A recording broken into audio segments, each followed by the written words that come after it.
आज पढ़ा रहे हैं अध्याय 14 का राज्य के मौलिक तत्व, स्टेट के मौलिक तत्व।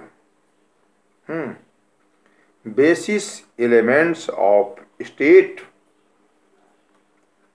Basis elements of state heading है राज्य के मौलिक तत्व, है ना। अब जानेंगे स्टेट के मौलिक तत्व कौन कौन है, क्या हैं, इसके बारे में। ये मौलिक तत्व एलिमेंट्स, कोई भी एलिमेंट्स के मानने में जानना मोस्ट इम्पोर्टेंट है ना। तो उपयुक्त विवेचना के आधार पर राज्य के निम्नलिखित 4 मौलिक तत्वों का वर्णन किया जा रहा है। कितने प्रकार का मौलिक तत्वों का वर्णन किया जा रहा है? 4 प्रकार के। पहला क्या है? जनसंख्या, पॉपुलेशंस। राज्य का सर्वप्रथम मौलिक तत्व जनसंख्या है। स्टेट का पहला प्रथम मौलिक तत्व क्या है? जनसंख्या है, पॉपुलेशंस है। बात समझ गए? क्या है? जनसंख्या, पॉपुलेशंस है। जनसंख्या के अभाव में किसी भी तत्व, किसी भी राज्य की कल्पना करना मुश्किल है। समझ रहे हैं? इस बारे में विद्वानों में मतभेद है। उदाहरण के लिए श्री प्लेटो ने आदर्श राज्य की जनसंख्या 50-40 निश्चित की थी। आदर्श राज्य की पॉपुलेशन जनसंख्या 50-40 निश्चित की थी। समझ रहे हैं? क्यों? प्लेटो। श्री अरस्तु का इस संबंध में कथन है कि श्री अरस्तु का इस संबंध में कहना है कि स्टेट की जनसंख्या मतलब राज्य की जनसंख्या अब इतनी कम होनी चाहिए कि उसकी शासन व्यवस्था सुचारू रूप से हो सके। शासन व्यवस्था स्टेट की ठीक तरह से चल सके, सुचारू रूप से चल सके, कहने का मतलब। परंतु इतनी भी अधिक नहीं होनी चाहिए कि वह आत्मनिर्भर हो सके। इसी प्रकार रूसी महोदय ने राज्य की आदर्श जनसंख्या 10,000 बताई थी। कितना बताई थी? 10,000 बताई थी। वास्तव में किसी भी राज्य की जनसंख्या को किसी निश्चित सीमा में बांधना संभव नहीं है। किसी राज्य की पॉपुलेशन को बांधना संभव है, एक निश्चित सीमा के भीतर नहीं है। नए आधुनिक विचारक राज्य की आदर्श जनसंख्या निश्चित करते हैं। आज अत्यधिक जनसंख्या वाले चीन जैसे राज्य भी है। अत्यधिक संख्या किसका है? चीन का है ना। और मोनाको तथा सैन मेरिनो जैसे कम जनसंख्या वाले राज्य भी हैं। सैन मेरिनो कम पॉपुलेशंस वाले राज्य हैं। वास्तव में किसी भी राज्य की स्टेट की जनसंख्या, पॉपुलेशंस उसकी सामाजिक, आर्थिक, राजनीतिक, संस्कृति, कल्चर पर आधारित होती है। किसी राज्य की पॉपुलेशन जनसंख्या उस संख्या पर आधारित होती है। देखते हैं किसी परिवार में अगर कम संख्या है तो उस परिवार का रहन सहन, एजुकेशन अच्छा होती है। अब बड़ा परिवार, ज्वाइंट फैमिली है, उसको जोड़ नहीं पाता है लोग, वो टूट जाता है।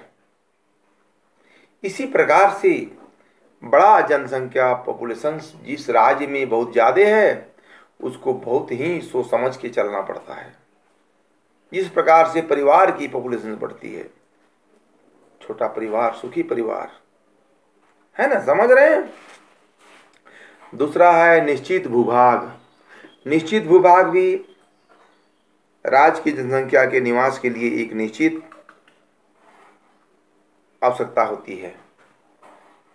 एक निश्चित भूभाग जनसंख्या की आवश्यकता निश्चित कारण होती है। समझ रहे हैं?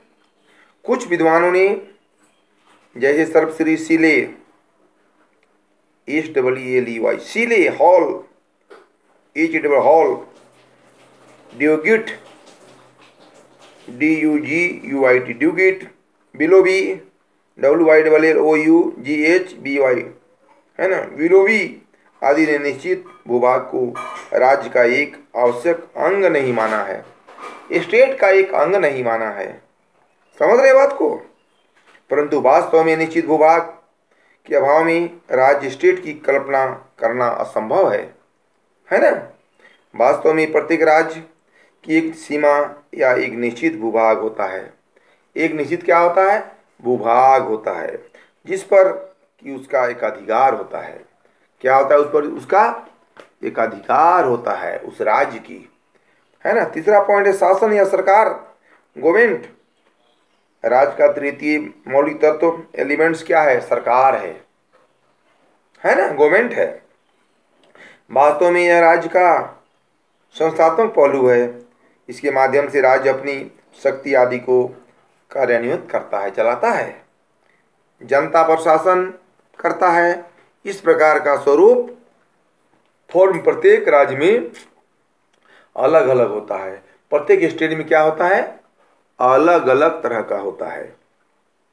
श्री गार्नर ने सरकार को की आवश्यकता को बताते हुए कहा है कि सरकार के अभाव में जनता एक असंगठित तथा अनियंत्रित जन समूह मात्र होती है, एक ग्रुप होती है ना, जिसके पास मतलब जिसके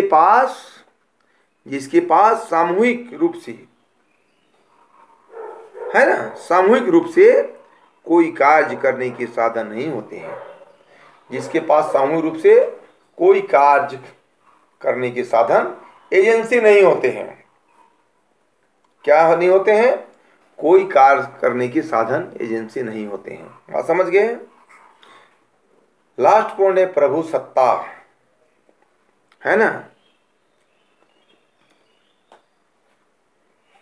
सो भी एंट्री प्रोफेसर लास्की ने का कथन है कि अपनी प्रभु सत्ता के कारण ही राज्य अन्य सभी प्रकार के मानव तथा नियमित संघों से भिन्न है। नियमित संघों से क्या है? भिन्न है, अलग है।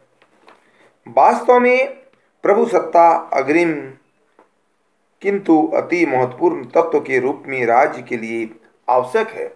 स्टेट के लिए क्या है? आवश्यक है, इंपॉर्टेंट है। बात समझिएगा।